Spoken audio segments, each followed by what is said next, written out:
today we're unlocking the true cost of buying your first home. So it's not just the deposit to consider. There are a range of costs that can quickly add up and catch you off guard if you're not prepared. Now, from government fees to moving fees, we're going to break down everything so you can make a stress-free budget when looking at purchasing your first home.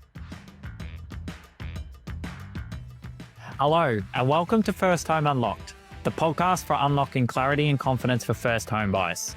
I'm Jack Elliott, National First Home Buyer Specialist at Alcove. And I'm Chris Bates, ex-financial planner and mortgage broker. Together, we are on a mission to empower you with the keys to unlock your first home. Let's jump in.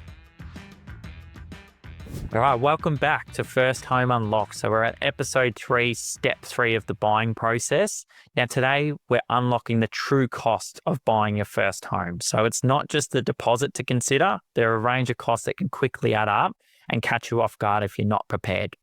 Now, from government fees to moving fees, we're going to break down everything so you can make a stress-free budget when looking at purchasing your first home. So Chris, how are you today? I'm doing well, Jack. I realized I was a bit rude on the last episode. I didn't actually ask how you were doing. We just got so excited to get stuck into it. But how's Jack doing? How's life? Yeah, good. Work's going along really nicely, helping a lot of first home buyers, getting a lot of pre-approvals through at the moment, which is great. And then, yeah, just spent a lot of time on the weekend with the family down at the beach. So that was really good to see them and have them come down and stay in Geelong. And I'm really excited to jump into this episode and look at the key costs of what it actually costs you to purchase your first home. And I think a great place to start is breaking all the fees down that will be paid at settlement. The first of these fees is the government charges, and there's 3 of them to consider. So the first is stamp duty. Now, this is a government tax charged on the property purchase. Now, as a first home buyer, you're eligible for either an exemption or a concession from stamp duty. Now, a stamp duty exemption is when the stamp duty fee is fully waived, so you pay no stamp duty at all. A stamp duty concession is when you pay a reduced fee of stamp duty. Now, whether you get a stamp duty exemption or concession depends on the property price and also the state that you're buying in. So we will break this down state by state in further detail in an upcoming episode. But if you want to dive into more detail now for the government fees and any other fees and categories that we talk about today, I'll put a link in the show notes and that'll take you to a breakdown of a property purchase that you can look at and visually see that. So the second cost is a transfer fee. So this is a government fee charged to transfer the ownership of the property from the seller to the buyer in the case of buying an established property. Now, if you're buying brand new or building, it's establishing the title into your name. So the amount varies depending on the state you're buying in and the property price. The third and final one of the government fees is the mortgage registration fee. So this is a government charge for you officially recording the home loan on the property title.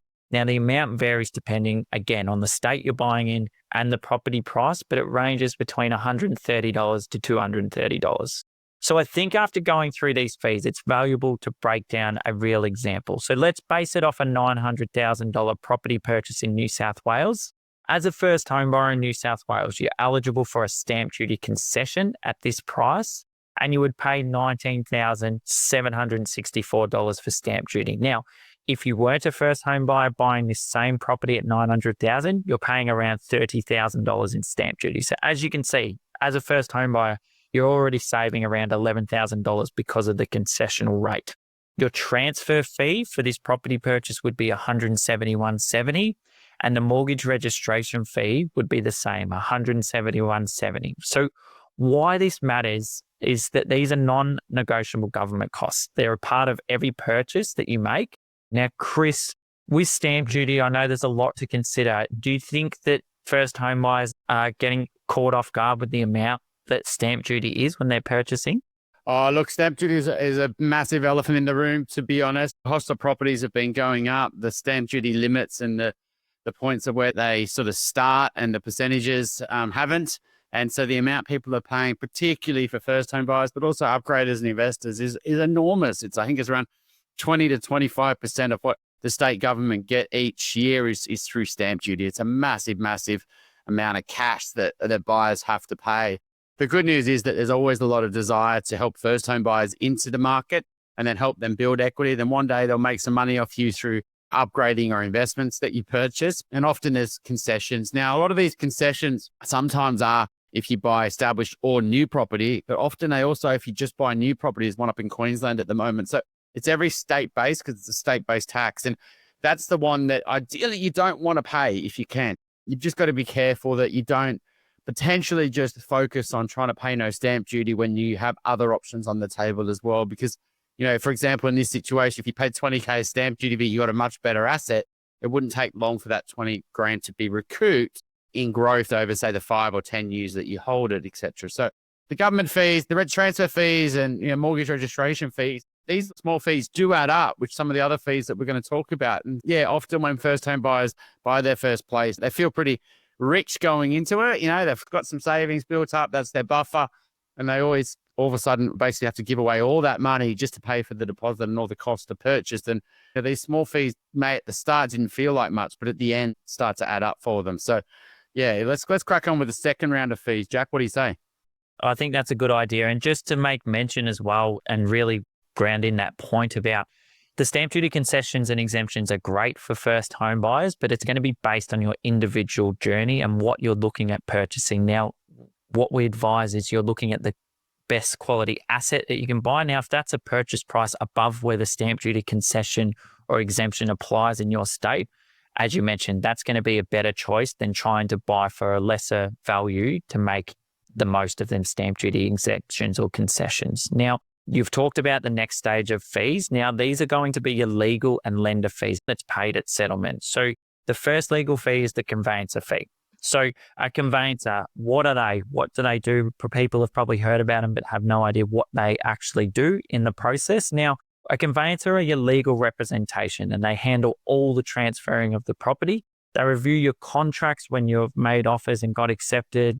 They ensure that all the legal requirements are met when conducting property title searches, and they assist in the overseeing and management of the settlement process. So typically a conveyancer costs between $1,000 and $4,000. Now, this is depending on the service that they offer and the complexity of your settlement. So why it matters is getting a great conveyancer can help prevent costly legal errors and settlement delays. So Chris, in your experience, what have you seen with getting a good conveyancer, and how can that make the process a lot smoother? It'd be literally over maybe 2,000 clients have purchased over the last 10, 11 years. I've worked with every single type of conveyancer, property solicitor, lawyer, and we've seen the good, the bad, the ugly. And I think this is one of the areas where often people try to cut corners. We just spoke about in the last point where all the fees start to add up and they start getting a bit concerned and they're like, oh, maybe we could save $1,000 here and go somewhere a bit cheap and cheerful. My advice here, however, is spend that extra $500 or $1,000 here. Get someone who's running a small business that's highly experienced. It just does conveyancing. Don't use your friends, your uncle, or maybe does 1 or 2 cases of conveyancing. I think you've got to be very skilled around understanding the contract, seeing the red flags. And the other thing is you just need to make sure that they're going to be around once you not only to do the contract checks really fast, but when you do purchase, they're going to be able to guide you through that process and make sure that they can communicate with the banks. The amount of times we're wasted trying to follow up digital conveyancing services, for example, and no one to talk to, and you're left in the lurch and you're really concerned as you get closer to settlement. So that's sort of the conveyancing thing. Just be careful here trying to save too much money. There are also the ones where you potentially are a bit too complex, a bit too expensive for what you need. So there's like a nice little sweet spot in the middle often for most first-home buyers. And I think it's a great point that you raised, Chris, about checking with that conveyancer, looking at reviews and comparing options. And most conveyancers would be happy to have that initial chat and just talk about what services they offer. And again, choose what feels right for you. Talk about the turnaround times, when they're going to be available, these important things, because a conveyancer, when it gets to the crunch time of settlement, it's so important to have someone who's reliable and who's working with your broker as well, who's contactable. We can get that all sorted to take the stress off you. We can do everything in the background. Now, the next fees that we're talking about are lender fees. So this includes lender's mortgage insurance or LMI, application fees, valuation fees, and the account management costs. So let's start with lender's mortgage insurance. It gets thrown around a lot, or LMI.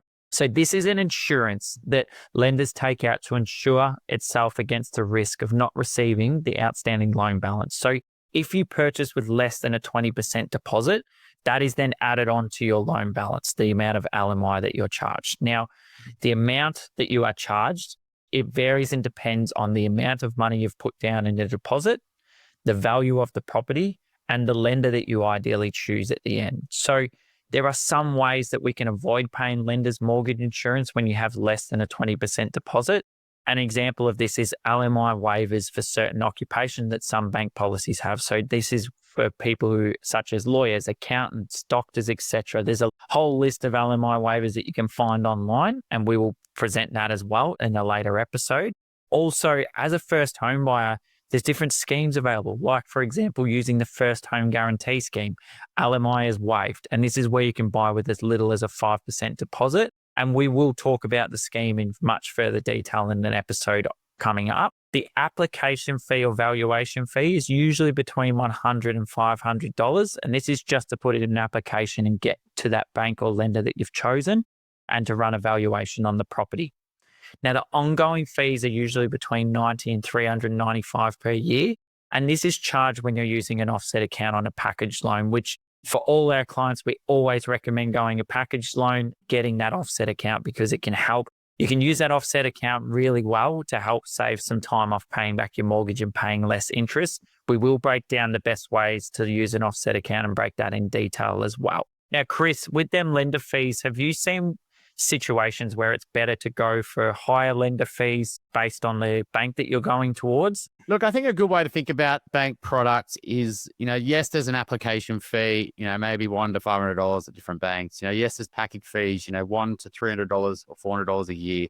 They do add up. You do have to pay these, and often you pay your package fee straight away as soon as your loan settles. And it's usually, oh God, another $400 or another couple $100 you have to pay. The problem is that you got to put it in perspective. So let's say you buy 6% times 500,000 is like 30 grand a year. So the $300 versus 30 grand a year, what matters more is probably. So I think you've really got to understand that no matter what bank you go, there's probably some application fees. And so you might only be talking about the tiny difference here or the tiny savings on a package fee. You need to put it in perspective against the amount of interest you're probably going to pay per year, and understanding how the rates, which we will talk about in a future episode. Lenders mortgage insurance, we'll do a whole episode on that in itself. There's a lot to learn there. And you made a great point there that LMI is actually charged at different rates at different banks. And sometimes we'll actually use a bank that gives you a lower cost on LMI, even though it's potentially a slightly higher rate, for example. You just got to really understand LMI, which we'll go into a lot of detail. But yeah, sometimes it's a lot of misunderstanding, and people focus on the wrong things. They try to get a loan, there's no fees, which makes sense, right? It feels good, no fees, but they don't know the opportunity cost. Maybe it's an introductory rate. And I think that's a really great point that you've raised, Chris. And this is where we come back to your broker as well. It's not that you have to compare all the lender fees and work out them scenarios. That's what your broker's role is. We will sit down, compare all the lender fees and look at that over a longer time frame. And from there, we can then make a plan. It's all about talking through all the options that you have. So the first is a building and pest inspection. So these are non-negotiable for peace of mind. And a building and pest inspection is getting a detailed checkup of the property through a professional. Now, what they do is identify potential issues with the structure of the property that you're purchasing, and also any presence of pests like termites, for example. Now, it's so important because you can't see this potential damage when you're at an inspection. So it gives you peace of mind knowing the state of the property that you're buying. It typically costs between $400 and $1,000 per report, and that's depending on the property size and the report needed. Now, the building and pest inspection, again, it's so important. I had, for example, just last week, a first home buyer who discovered after their report that there was $30,000 worth of damage in the roof from termites. They put that as a condition for their offer, and they were able to pull out of that property because of that damage that they couldn't see at the inspection. So it just gives you a lot more control of what you are actually buying. Now, Chris, have you have any stories where the building and pest inspection have saved the day?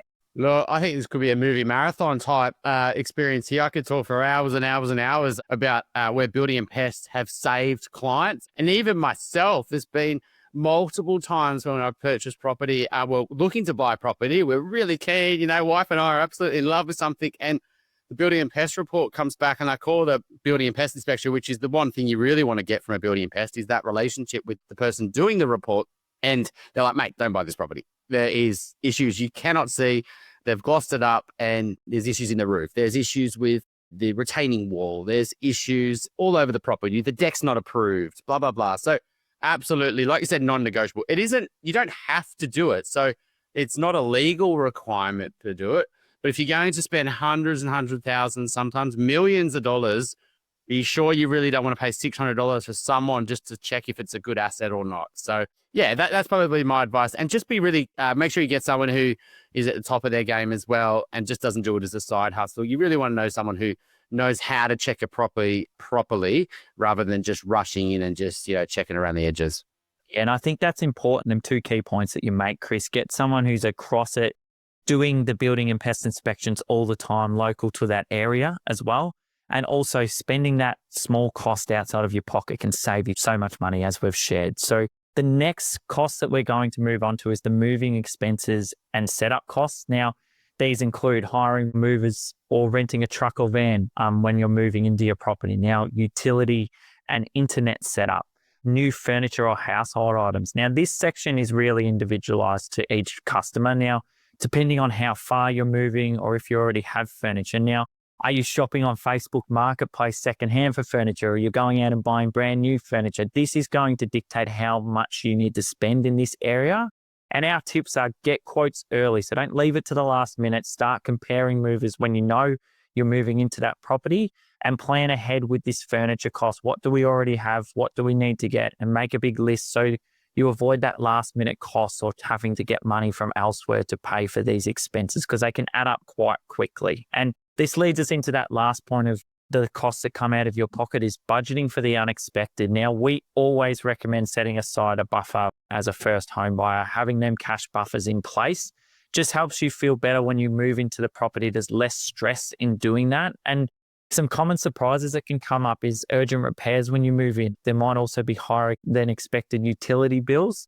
And also, if you're buying an apartment or unit or townhouse, there's also strata levies that you need to pay. So these are regular contributions that you need to make because you're on a strata title. So these are all things that sometimes we overlook as first home buyers, but these are all things that need to be considered and budgeted for pre-moving in, so that when you do move in, you can actually just enjoy that property and not move in feeling stressed and worrying about where these extra costs are going to come from. Now, Chris, let's bring it back to strategy. Why is understanding all these costs up front such a key part of the mortgage strategy we build with clients? Look, I think it comes down, if the more clarity you've got, the more confidence you build, right? And I think that's what we're trying to talk about on this episode is if you really understand, what do you need for a deposit, whether based on the structure of your loan, whether you can get stamp duty concessions or exemptions or you're going to have to pay it. You sort of know, well, lender fees aren't something to be too concerned about, but we do need to worry about those. The government costs aren't too bad. I've got some money set aside for moving. I'm my family going to help out, and I don't need to buy too much furniture. And then you really do a good building and pest inspection, or you check the strata report in a lot of detail, which we'll do a whole episode in detail on that. You just get more clarity, and the more clarity you've got gives you confidence. And confidence is the thing that a lot of first home buyers really need to actually go and sign a contract and purchase something. There's a real big misunderstanding of how much you need, and it is vary, and particularly with government schemes, I feel like that amount is actually a lot lower than it has been in previous years. And that's a catch-22. If it's lower for you, it's also lower for other people, which means a lot of other people are going to also be buying, which is good if you get in prior to that. So have a good understanding. It might be as little as 5%, but it might be 12%. It might be 17%, it might be 15%, so just understanding that number, but it's often not going to be 25% that you need for a first home buyer, which a lot of people are sort of waiting for, and they're not going to go anywhere near buying till they're that point. And they can basically have a huge opportunity cost in waiting that long. And I think it's a good point. There's so many ways that we can use deposits, and we will go into that into the next episode of how we're going to build that. I think a key important message here is a lot of people have that misconception that, okay, if it's a $800,000 property that I'm going to buy and I want to save a 10% deposit, I just need $80,000. But government fees, legal fees, lender fees, they will all make up the total cost of the property. So looking at wrapping this episode up, we're looking at planning for the real costs of buying for your first home, which means fewer surprises and a smoother journey. And as you mentioned, Chris, it puts you more in control. You've got that clarity. And we want you to be focused on unlocking the right home rather than stressing over hidden fees or fees that were unexpected when you were planning on purchasing that first home. So You can download our Unlocking the Cost to Purchase Your First Home PDF, and that will give you a simple breakdown of what we've covered today and what the costs are in buying your first home. And as I mentioned, on our next episode, step 4 of the buying process, we're going to break everything down with your deposit, how to save your deposit, how you can use your deposit, and what's available for you out there as a first home buyer. So we look forward to speaking with you then, and I look forward to chatting with you then as well, Chris. Thank you so much for listening. We'd really appreciate if you could do us a huge favor. Share this episode with any first home buyers that you know so we can help more people like you feel clear, calm and confident when purchasing their first property. You can join our Facebook group, First Home Unlocked, to continue the conversation with other first home buyers. Or if you're ready to unlock your first home, you can book a get to know you chat by using the link in the show notes or by going to firsthomeunlocked.com.au. Before we go, just a reminder that everything we share on this podcast is general in nature and not tailored to your personal situation.